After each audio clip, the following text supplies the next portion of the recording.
Bismillahirrahmanirrahim. Assalamualaikum warahmatullahi wabarakatuh. Alhamdulillah wassalatu wassalamu ala nabiyina Muhammadin wa ala alihi wa sahbihi ajma'in. Amma ba'du. Ikhwani fillah rahimani wa rahimakumullah. Alhamdulillah kita bersyukur kepada Allah Subhanahu wa taala dapat dipertemukan di majelis ini. Insyaallah ini pertemuan perdana kita ya.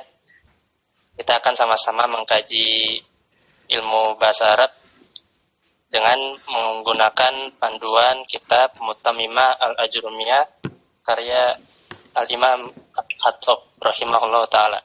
Sedikit kita akan berkenalan dulu dengan kitab Mutamimah Al-Ajrumiyah ini. Kitab ini merupakan karangan dari Syamsuddin Muhammad bin Abdurrahman Ar-Ru'aini Al-Maliki, salah seorang ulama Maliki dan juga ahli tasawuf yang beliau ini terkenal dengan julukan Al-Khattab, di mana beliau lahir pada tahun 902 Hijriah dan wafat pada tahun 954 Hijriah. Jadi ulama di abad ke-10. Nah, beliau ini Al-Khattab memiliki karya-karya yang serupa dengan Mutamimah Al-Ajrumiyah ini. Karena Mutamimah Al-Ajrumiyah ini modelnya adalah dia syarah sekaligus pelengkap untuk pembahasan yang ada di Al-Ajrumiyah. Jadi di dalam Mutamimah ini ada beberapa bab-bab yang tidak ada di dalam Mutamimah beserta syarah-syarahnya. Di antaranya beliau punya kitab Qurratul Ain fi Syarhil Waraqat,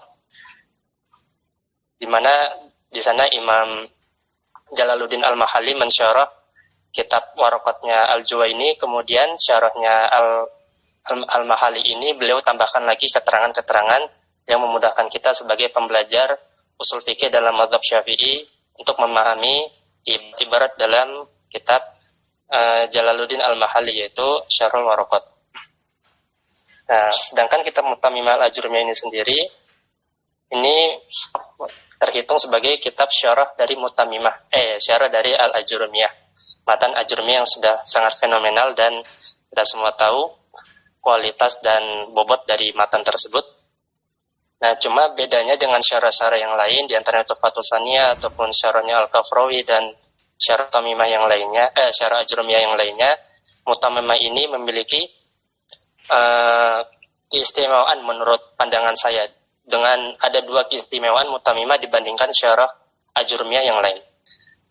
Yang pertama adalah Mutamimah ini dia mutamim, namanya Mutamimah kan dia pelengkap, sempurna dari masail atau bab-bab, pasal-pasal pembahasan yang ada di dalam Al-Ajrumiyah. Maka di dalam Mutamimah ini akan kita jumpai bab-bab yang tidak ada di Ajrumiyah maupun di syarah-syarahnya. Contohnya, kita akan menjumpai bab istighol di dalam pembahasan maf'ul bih nanti. Kemudian ada bab tanazu, kemudian ada bab adat, kemudian juga ada bab waqaf nanti di terakhir kitab Mutamimah Al-Ajrumiyah ini. Dan semua bab tersebut itu tidak ada di syarah-syarah Al-Ajrumiyah sepanjang pengetahuan saya yang sudah saya baca. Kemudian keistimewaan yang kedua dari Mutamimah ini adalah, nah, Mutamimah ini penulisnya menyelipkan atau menyinggung sedikit tentang khilaf lugawi, khilaf dalam ilmu nahwu. Jadi nanti kita di pertemuan pertama ini insyaallah akan sedikit menyinggung ada khilaf yang disinggung oleh Imam Al-Khattab ini. Jadi Mutamimah ini sangat cocok bagi kita sebagai penengah antara kitab Al-Ajrumiyah maupun kitab yang lebih luas lagi pembahasannya. Jadi ketika antum setelah belajar Mutamimah nanti, insya Allah antum akan nggak kaget dengan khilaf-khilaf yang dipaparkan oleh para ulama di dalam kitab-kitab yang muwassa, yang panjang lebar, yang mutawalat. Contohnya kalau antum belajar Syarah Alfiyah, baik itu pakai punyanya Ibnu Hisham ataupun Ibnu Aqil, maka dengan kita membiasakan diri dengan khilaf yang ada di dalam ilmu nahwu ini, kita nggak terlalu kaget lah dengan khilaf-khilaf yang ada di kitab-kitab nahwu yang levelnya advance, level yang tingkat lanjut. Jadi kita sedikit membiasakan. Tentu saja kita di Mutamimah ini nggak bakalan bahas terlalu dalam tentang khilaf, cuma cukup tahu saja istilahnya. Dan tidak akan membahas panjang lebar tentang khilaf-khilaf yang ada di dalam ilmu nahwu. Jadi seandainya antum setelah belajar Mutamimah ini andaikan mau langsung lompat ke syarah alfiyah, misalkan Ibnu Aqil, kalau Ibnu Hisham itu padat, singkat padat, namun kurang jelas kalau menurut saya syarahnya. Terlalu bingung karena saking padatnya, terlalu ringkas. Mungkin yang pertengahan itu cocoknya Ibnu Aqil. Antum setelah belajar Mutamimah mungkin bisa langsung lompat ke Ibnu Aqil tanpa melalui perantaraan kitab misalkan Qatrun Nada ataupun yang lainnya. Itu bisa kalau mau langsung lompat. Tentu saja yang lebih afdol adalah belajar lalu sesuai dengan tahapan, yaitu belajar Qatrun Nada dulu dan syarahnya baru ke Alfiyah Syarah Alfiyah. Ya mungkin itu diantara dua keistimewaan dari kitab Mutamimah Al-Ajrumiyah ini. Baik. Nah ini info dari panitia, kitabnya cetakannya beda-beda ya. Cuma mungkin ada sedikit perbedaan cetakan manuskrip aja, jadi nggak terlalu fatal. Dan sebelumnya saya sarankan ikhwah, teman-teman menggunakan laptop saja karena saya insya Allah akan share screen dan menggunakan mempresentasikan pembagian dari kitab Mutamimah ini sebagai kesimpulan saja untuk mempermudah pemahaman. Baik, kita langsung masuk ke kita baca muqaddimahnya dulu. Baik, kita masuk ke muqaddimah Mutamimah Al-Ajrumiyah dulu. Qala al-muallifu rahimahullah wa ta'ala wa ja'ala al-jannata maswahu wa iyana wa nafa'ana bi ulumihi fid dharaini amin. Bismillahirrahmanirrahim. Dengan menyebut nama Allah yang Maha Pengasih lagi Maha Penyayang. Alhamdulillahirabbil alamin wassalatu wassalamu ala sayyidina Muhammadin wa ala alihi wa sahbihi ajma'in wa ba'du. Fahadhihi muqaddimatun fi ilmil arabiyyati. Maka ini adalah sebuah kitab, itu muqaddimah sebagai kitab yang mengawali atau kitab dasar dalam ilmu bahasa Arab. Mutammimatun limasailil ajrumiyati, dan dia sebagai kitab yang melengkapi pembahasan dalam kitab Ajrumiyah. Takunu wasitatan bainaha wa baina ghairiha minal mutawwalati. Dan Mutamimah ini, kitab ini adalah wasitoh, yaitu jembatan yang menjembatani antara kitab Ajrumiyah sebagai kitab level dasar wa ghairiha minal mutawwalat, dan juga selain kitab Ajrumiyah yang tebal-tebal, yang levelnya itu sudah level lebih tinggi atau level lanjut. Nafa'allahu biha kama nafa'a bi asliha fil hayati wa ba'dal mamati innahu qaribun mujibud da'awat. Allah Subhanahu wa taala memberikan manfaat dengan kitab Mutamimah Ajrumiyah ini sebagaimana Allah telah memberikan manfaat dengan kitab aslinya, yaitu kitab Ajrumiyah, baik dalam hidup maupun setelah kematian. Sesungguhnya dia adalah zat yang maha dekat lagi maha mengabulkan permohonan. Baik, sekarang kita masuk ke bab pertama di dalam kitab Mutamimah Al-Ajrumiyah, yaitu bab Al-Kalamu wa ma yata'allafu minhu. Nah, kita lihat definisi atau ta'rif dari al-kalam terlebih dahulu. Kalam adalah al-lafzu, lafaz, suatu ucapan, al-murakkabu, yang dia itu murakkab, tersusun dari dua kata atau lebih, al-mufidu, yang memberikan faedah atau pemahaman yang sempurna kepada orang yang mendengarnya, bil wad'i, yaitu dengan bahasa Arab. Nah, kita jadi di dalam al-kalam, definisi al-kalam itu ada 4 rukunnya. Pertama adalah di al-lafzu. Al-lafzu maksudnya adalah as-sautu al-mustamilu ala ba'dil hurufil hijaiyah. Sebagaimana antum bisa lihat di layar, yang namanya lafaz adalah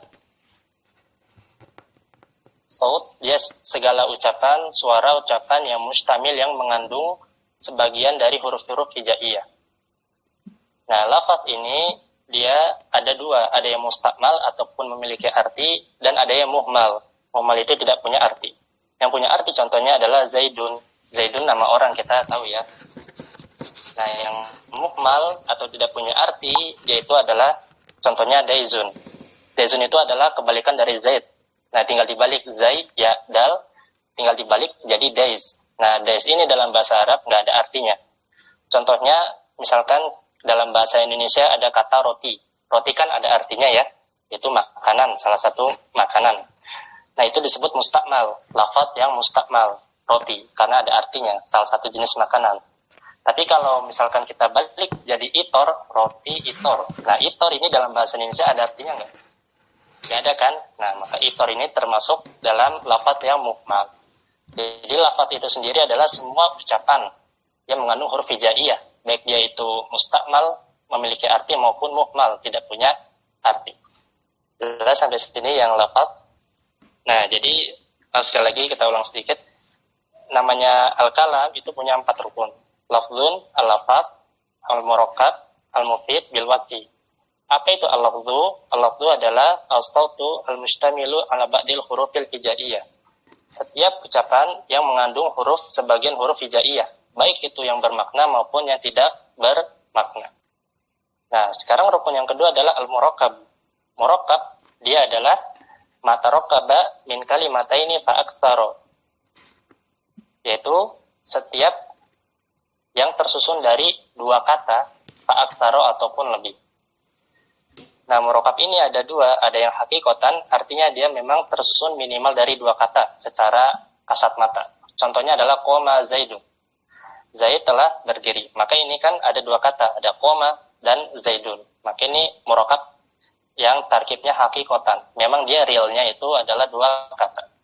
Atau bisa juga dia takdiron. Itu dia diperkirakan atau dianggap 2 kata. Contohnya adalah kum. Kum ini fi'il apa? Fi'il amr. Nah, setiap fi'il amr itu memiliki atau mengandung dhamir mustatir di dalamnya, yaitu fa'ilnya. Subjeknya siapa? Kum, berdirilah. Nah, siapa yang disuruh berdiri? Yaitu anta, kamu. Maka di dalam kum ini itu terkandung dhamir anta. Maka ini disebut murakkab yang takdirun. Jadi murakkab itu adalah tersusun dari 2 kata atau lebih. Baik itu benar-benar realnya 2 kata atau lebih, ataupun takdirun, dianggap 2 kata atau lebih. Nah, ini 2 rukun. Baik, ikhwani fillah rahimani wa rahimakumullah, kita lanjutkan lagi pembahasannya. Kita masih membahas tentang kalam. Ini pembahasan yang ringkas saja, nggak usah terlalu panjang. Intinya kalam adalah lafzun atau al-lafzu al-murakkabu al-mufidu bil wat'i. Jadi di dalam kalam itu ada 4 rukun. Pertama, dia adalah al-lafzu, dia itu harus berupa ucapan. Kalam itu harus berupa ucapan. Nah, lafzu itu sendiri adalah as-saut al-mustamil ala ba'dil hurufil hijaiyah. Segala ucapan, segala suara yang mengandung huruf hijaiyah, baik dia itu bermakna ataupun tidak. Itu pengertian dari al-lafzu. Jelas sampai sini? Kemudian rukun yang kedua adalah al-murakkab. Namanya kalam. Kalam itu dalam bahasa Indonesia adalah kalimat ya, atau nama lain kalam adalah jumlah mufidah. Jumlah mufidah atau kalam itu harus murakkab. Dia harus tersusun dari 2 kata atau lebih. Tarokkaba min kalimataini fa'aktsaro. Tersusun dari 2 kata atau lebih, baik dia hakikatan, realnya memang 2 kata, atau takdiron, atau dianggap ada 2 kata, padahal cuma ada 1 secara kasat mata. Karena di dalam 1 kata tersebut terkandung kata lain yang disembunyikan. Contohnya adalah fi'il amr kum, di mana di dalam fi'il amr kum ini terkandung dhamir mustatir fihi wujuban. Dhamir mustatir yang wajib disembunyikan, tidak boleh ditepakan. Baik, itu adalah 2 rukun kalam. Jadi kalau ada teman-teman yang mau bertanya, langsung saja. Kemudian rukun yang ketiga adalah al-mufidu. Al-mufidu maksudnya adalah ma'afada faidatan yahsunus sukutu alaiha. Itu dia memberikan faidah atau pemahaman yang sempurna, di mana pemahaman yang sempurna ini itu cocok sebagai tempat pemberhentian, atau kita boleh menghentikan pembicaraan setelah mengucapkan kalam tersebut atau jumlah tersebut. Hingga setelah kita sukut atau berhenti mengucapkan sesuatu, orang yang mendengar itu akan paham apa maksud dan tujuan dari ucapan kita. Itu namanya al-mufid. Contohnya adalah idza qama zaidun fa'akrimhu. Kalau Zaid itu berdiri, fa'akrimhu, maka muliakanlah Zaid. Maka dengan syarat al-mufidu ini, mengeluarkan al-lafzu yang muhmal, lafaz yang muhmal yang tidak bermakna. Karena kan tadi lafaz itu ada dua, ada yang bermakna, ada yang tidak bermakna. Tapi karena kalam itu harus mufid, harus memberikan pemahaman yang sempurna, tentu dia harus ucapan yang bermakna dong. Kalau tidak bermakna kan orang nggak paham jadinya, ya kan? Maka dengan qaid atau rukun ini, lafadznya adalah haruslah lafadz yang mustakmal. Contohnya Zaidun, tidak boleh lafadz yang muhmal. Jelas sampai sini? Rukun ketiga. Kemudian rukun kalam yang keempat adalah bil wat'i. Nah, bil wat'i ini ada dua makna yang disebutkan oleh para ulama. Bisa jadi dia adalah bil wat'i al-arabi, maksudnya adalah dengan bahasa Arab, atau bisa juga bil qasdi, yaitu kita sengaja mengucapkannya dengan niat atau diucapkan dengan sengaja. Namun makna yang zahir ya dan yang lebih tepat insyaallah adalah bil wat'i al-arabi, yaitu dengan tatanan atau kalimat bahasa Arab. Sehingga dengan syarat atau rukun ini akan mengeluarkan bahasa-bahasa selain bahasa Arab dalam cakupan ilmu nahwu. Sehingga cakupan ilmu nahwu cuma dalam kalam atau ucapan berbahasa Arab saja. Jelas sampai sini, Pak? Nah, kalau nggak ada, kita lanjut. Selanjutnya, wa aqallu ma yata'allafu min ismaini. Dan minimal kalam itu tersusun dari dua isim. Minimal kalam itu atau jumlah mufidah tersusun dari dua isim. Nahwu contohnya adalah Zaidun qa'imun. Zaid berdiri. Maka Zaid adalah isim dengan tanda tanwin, qa'imun isim dengan tanda tanwin. Maka kalam ini tersusun dari dua isim. Atau min fi'lin wasmin. Atau tersusun dari fi'il dan isim. Contohnya adalah qoma Zaidun. Zaid telah berdiri. Qoma adalah fi'il madhi, Zaid adalah isim. Nah, jika dia tersusun dari dua isim, maka dia disebut jumlah apa? Jumlah ismiyah. Adapun kalau dia tersusun dari fi'il dan isim, maka dia disebut jumlah fi'liyah. Baik, insya Allah jelas ya, gampang. Ini masih gampang. Antum insya Allah paham semua. Lanjut, kita ke al-kalimatu wa anwa'uha. Nah, kemudian kita masuk ke pembahasan al-kalimatu wa anwa'uha, kata dan macam-macamnya. Nah, antum sudah belajar al-kalimatu maksudnya adalah kata.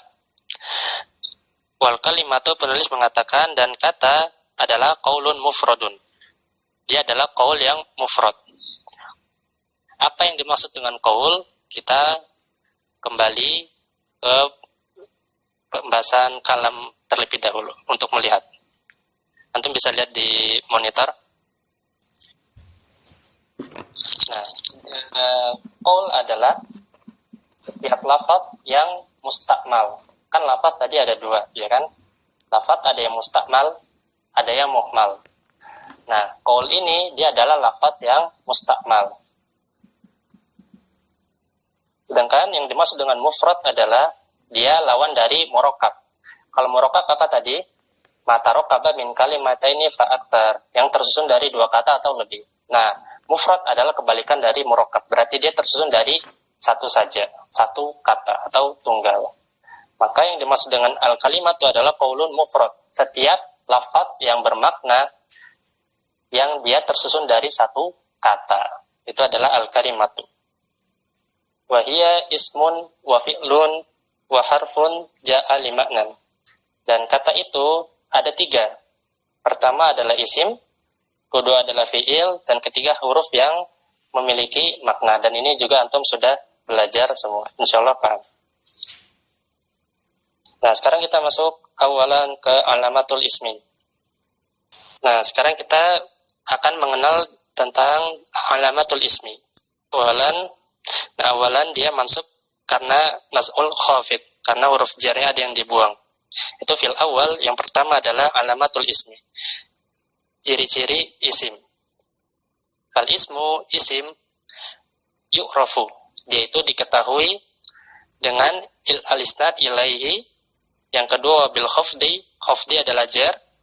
Yang ketiga adalah bitanwin, Dan yang keempat, bidukhuli alif wal lam, dengan kemasukan alif lam. Dan yang kelima adalah wa hurufil khafdi, dan didahului oleh huruf jar.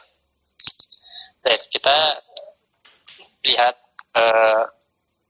pembagian dari alamatul ismi ini. Nah, antum bisa lihat di sini bahwasanya kata itu, al-kalimatu itu ada 3. Ada isim, ada fi'il, dan ada harfun ja'a li ma'nan. Jelas, kata ada 3. Nah, sekarang kita akan fokus kepada isim terlebih dahulu. Fokus kepada isim terlebih dahulu. Nah, isim itu ada 5 ciri. Pertama adalah al-isnadu ilaihi. Ada al-isnad ilaihi. Apa itu al-isnad ilaihi? Dia adalah an yusnada ilal ismi matatimu bihi al-faidah. Isim itu bisa dijadikan inti dari kalimat. Al-isnad ilaihi adalah isim itu bisa dijadikan inti dari kalimat. Nah, atau dalam bahasa Indonesia itu yang kira-kira mendekati adalah diterangkan dan menerangkan. Pernah dengar kan? Ada yang diterangkan, ada yang menerangkan. Nah, isim itu cirinya adalah dia selalu bisa menjadi inti atau pokok pembicaraan. Dia selalu bisa menempati posisi yang diterangkan. Jelas sampai sini? Sehingga karena dia diterangkan, maka dia bisa disandarkan kepada kata yang menerangkannya. Contohnya adalah misalkan koma Zaidun. Koma Zaidun, Zaidun adalah isim. Kenapa? Karena dia bisa diterangkan dengan koma, dengan kata kerja. Yaitu Zaid itu sedang atau telah berdiri. Sedangkan fi'il tidak bisa menempati posisi yang diterangkan. Dia hanya bisa menerangkan kata yang lain, yaitu isim. Tapi dia tidak bisa sebagai pokok pembicaraan, sebagai inti dari pembicaraan. Itulah al-isnad ilaihi. Dia bisa menempati posisi yang diterangkan. Itu ciri isim yang pertama. Kemudian ciri isim yang kedua adalah al-khafdu. Nah, ini sudah jelas, yaitu bisa beri'rab khafat atau jar. Bisa beri'rab khafat atau jar. Dan yang ketiga adalah at-tanwin. Tanwin adalah nunun zaidatun, nun tambahan sakinatun yang dia itu sukun, talhaqu akhiral ismi lafzan wa tufariquhu khattan, yang dia menempel atau ada pada akhir isim lafzan, secara lafaz, secara ucapan. Jadi kita mengucapkan nun sakinah ini, namun dia tidak ditulis, wa tufariquhu khattan, namun dia tidak ditulis dengan tulisan. Secara kasat mata dia tidak ada, namun dia kita ucapkan. Itulah namanya tanwin. Nun sukun yang ada di akhir isim, yang dia diucapkan namun tidak ditulis. Nah, di sini ada pertanyaan. Dan kemudian ciri yang keempat, dia bisa dilekati oleh alif lam atau al. Nah, ini juga insya Allah jelas ya, ada di depan isim.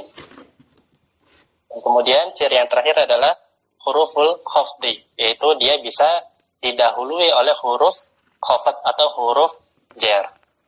Nah, itulah 5 ciri isim yang disebutkan oleh penulis, yaitu Al-Khattab rahimahullahu ta'ala.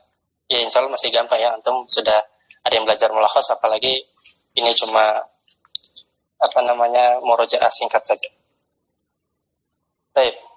Kemudian kita masuk ke tanian yang kedua tentang ciri fi'il. Kita selesai membahas isim, sekarang kita akan membahas ke jenis kata yang kedua, yaitu fi'il. Gampang ya? Antum insya Allah cuma ulang-ulang aja ya. Tanian, kemudian yang kedua adalah alamatul fi'li. Ciri-ciri dari fi'il. Wal fi'lu, fi'il itu yu'rafu, dia diketahui dengan pertama qad, wasin, kemudian huruf sin di awalnya, wa saufa, dan juga saufa, wa ta'i ta'nib as-sakin. Qad nanti akan kita bahas maknanya, sedangkan sin itu menunjukkan apa? Menunjukkan masa yang akan datang, dan dia waktunya singkat atau dekat, dan sedangkan saufa menunjukkan waktu yang akan datang namun waktunya jauh atau mungkin bahasa kitanya kelak artinya. Dan yang terakhir adalah ta'id ta'nid di as-sakinah. Ta'nid sakinah yang ada di akhir dari fi'il madhi. Insyaallah jelas ya, atau ada yang mau ditanyakan? Jadi di sini ada berapa ciri isim? Fi'il ada 4. Qad, sin, saufa dan ta'nid sakinah.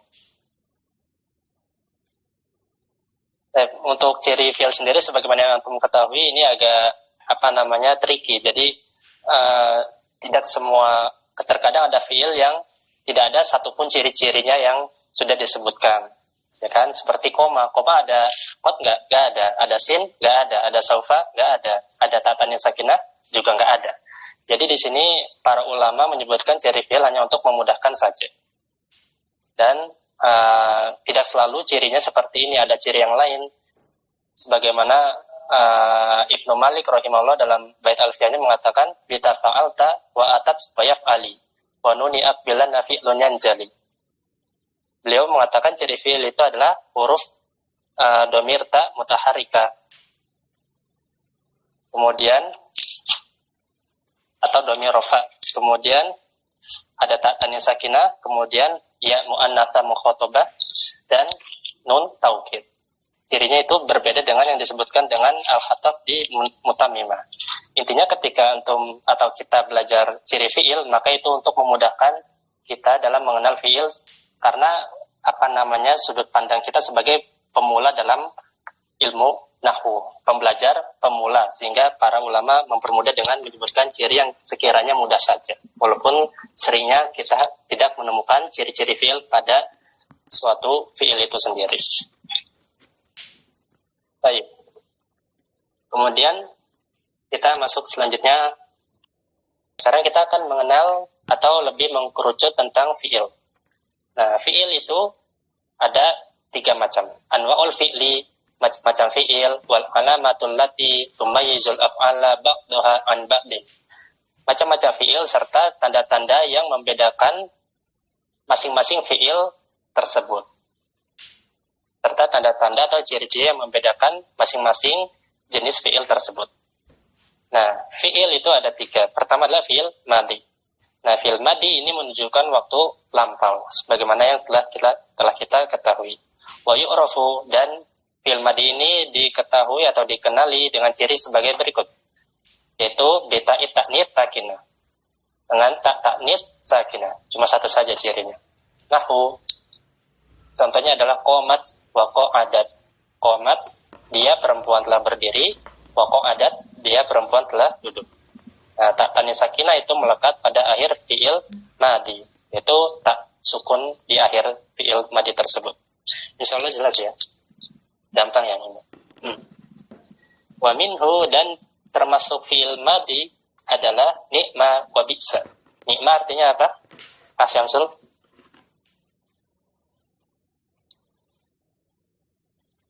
Atau Ikhwan ada yang tahu ni'ma artinya? Sebaik-baiknya. Nah, asan. Contohnya firman Allah, ni'mal abdu innahu awwab. Baik-baik hamba adalah Ayub innahu awwab. Sesungguhnya dia adalah hamba yang awwab, yang selalu kembali kepada Rabb-nya. Kemudian bi'sa. Bi'sa apa artinya? Buruk-buruk. Apa? Nah, asan. Barakallahu fiikum. Seburuk-buruk. Bi'sa adalah kebalikan dari nikmah. Kemudian walaisa. Laisa itu kita sudah tahu dia huruf fi'il yang menafikan, dia kawan atau saudarinya kana. Juga asa. Asa artinya apa? Ada yang ingat? Semoga. Apa? Semoga. Ya, santai. Barakallahu fiik. Semoga. Alal asah, menurut pendapat yang paling kuat. Nah, di sini penulis menyebutkan khilaf di antara para ulama bahwasanya nikma, bi'sa, laisa dan asa itu statusnya diperselisihkan. Apakah dia fi'il ataukah dia isim? Nanti insyaallah akan kita singgung kalau waktunya cukup. Namun penulis tegaskan alal asah yang paling sahih dia adalah semuanya adalah fi'il. Mengapa? karena dia bisa dilekati oleh ta'nis sakinah. Contohnya laisa bisa jadi laisat, nikmat jadi nikmat, asa jadi asad, dan seterusnya. Insya Allah masih gampang. Tentang ini Ustaz, i'rabnya nikmat dan bisa kalau dalam kalimat, saya pernah belajar gitu, i'rabnya itu beda gitu Ustaz. Bedanya di mana? Di kata setelahnya, kata setelah bisa atau nikmat gitu. Kalau Bisa yang kita pelajari di mulakhas setelah nikmat dan bisa adalah selalu marfu sebagai apa? Fa'il. Contohnya tadi di ayat surat apa ya? Surat Sad kalau nggak salah. Ni'mal abdu sebaik-baik hamba. Maka setelah nikmat dan bisa adalah fa'il. Karena nikmat dan bisa ini kita mengambil pendapat dia adalah fi'il madi. Tentu saja fi'il madi membutuhkan apa? Fa'il. Setiap fi'il membutuhkan fa'ilnya. Sehingga dia dibaca marfu. Itu ya kira-kira. Wallahu a'lam. Mudhari'un, penulis mengatakan fi'il mudhari. Sekarang yang kedua adalah fi'il mudhari. Wa yu'rafu fi'il mudhari ini dikenali dengan ciri bidukhuli lam alaihi. Dengan bisa diawali atau dimasuki oleh huruf lam. Contohnya adalah lam yakum. Lam yakum, dia tidak sedang berdiri. Itu adalah fi'il mudhari, itu fi'il yang menunjukkan waktu sekarang atau akan datang. Wala budda, dan tidak bisa atau dia wajib fi awalihi, di awalnya ada salah satu dari 4 huruf tambahan. Disebut az-zawaid al-arba, 4 huruf tambahan, atau kita kenal dengan huruf mudhari'ah. Wahia, 4 huruf tambahan tersebut adalah al-hamzah, wa nun, wal ya, wa ta. Huruf hamzah, nun, ya, dan ta, ya jama'uha qauluka, yang bisa kita singkat menjadi na'aitu. Na'aitu, yang bisa kita singkat menjadi na'aitu. Na'aitu ada yang tahu artinya? Na'aitu itu artinya ba'utu, ba'uda, jauh. Ba'utu yaitu aku jauh, na'aitu. Atau kita mungkin mau biasanya disingkat dengan Anita, ada yang disingkat dengan Anita, atau apalagi ya, Anaitu, ya sesuka kita lah. Yang penting intinya huruf mudhari'ah itu ada 4. Hamzah, nun, hamzah, ya, dan ta. Itu fi'il mudhari. Jelas insyaallah fi'il mudhari. Jadi dia adalah fi'il yang menunjukkan waktu sekarang atau yang sedang berlangsung dan waktu yang akan datang. Dan cirinya dia setiap fi'il mudhari pasti ketambahan salah satu dari 4 huruf tadi, na'aitu. Mengapa dia disebut huruf tambahan? Karena dia ditambahkan pada fi'il madinya. Jadi fi'il mudhari adalah fi'il madi ditambah salah satu dari 4 huruf ini. Baik. Qala al-muallifu, tulis mengatakan, nah di sini kita akan mengenal cara membaca huruf pertama dari fi'il mudhari. Wa yudhammu awwaluhu, dan fi'il mudhari itu selalu didomah awalnya. Kapan dia didomah awalnya? In kana, jika madihi, fi'il madinya ala arba'ati ahrufin, itu memiliki 4 huruf. Maka kalau fi'il madinya 4 huruf, itu fi'il mudhari'nya pasti diawali dengan dhammah. Jelas sampai sini? Ini cuma menjelaskan cara membaca huruf pertama dari fi'il mudhari'. Contohnya adalah dahroja yudahriju. Nah, fi'il madinya adalah dahroja, ada 4 huruf. Atau fi'il rubai. Nah, fi'il mudhari'nya, karena dia fi'il madinya 4 huruf, maka fi'il mudhari'nya diawali dengan dhammah, yudahriju. Huruf mudhari'ahnya dengan harokat dhammah. Dahroja yudahriju artinya apa? Yaitu menggulung. Dahroja yudahriju menggulung. Kemudian wa akrama yukrimu. Nah, akrama ada 4 huruf. Ini fi'il sulasi mazid, bukan rubai ya, tapi sulasi mazid. Akrama yukrimu, karena dia 4 huruf, maka huruf mudhari'ahnya itu dibaca dengan dhammah.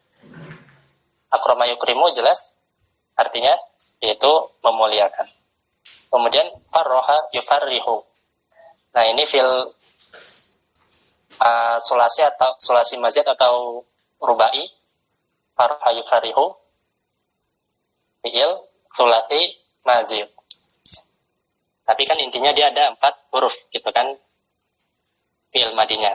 Karena fi'il madinya 4 huruf, maka mudhari'nya awalnya diawali dengan dhammah. Faraha yufarihu, yaitu membahagiakan atau menyenangkan. Dalam cetakan lain ada yang farroja yufarriju. Kalau farroja yufarriju artinya itu merenggangkan, tafrij. Kemudian waqatala yuqatilu, ini juga fi'il sulasi mazid. Ada 4 huruf fi'il madinya, maka mudhari'nya dibaca dengan dhammah yang pertama. Nah, insyaallah jelas ya. Intinya kalau fi'il madinya 4 huruf, maka mudhari'nya itu dibaca dengan dhammah, huruf pertamanya. Jelas sampai sini? Wa yuftahu fi ma siwa dzalika. Nah, selain yang tadi kita sebutkan, maka fi'il mudhari itu selalu dibaca dhammah, yuftah, selalu di fathah huruf mudhari'ahnya. Contohnya nasara yansuru, intalaqa yantaliqu, pergi, istakhraja yastakhriju, mengeluarkan. Tapi insyaallah ini gampang, cuma cara membaca huruf mudhari'ahnya saja.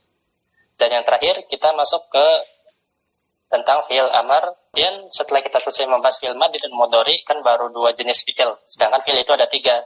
Nah, yang terakhir adalah fi'il amar. Fi'il amar ini adalah kata kerja perintah sebagaimana yang telah kita ketahui. Cirinya apa? Wa yu'rafu.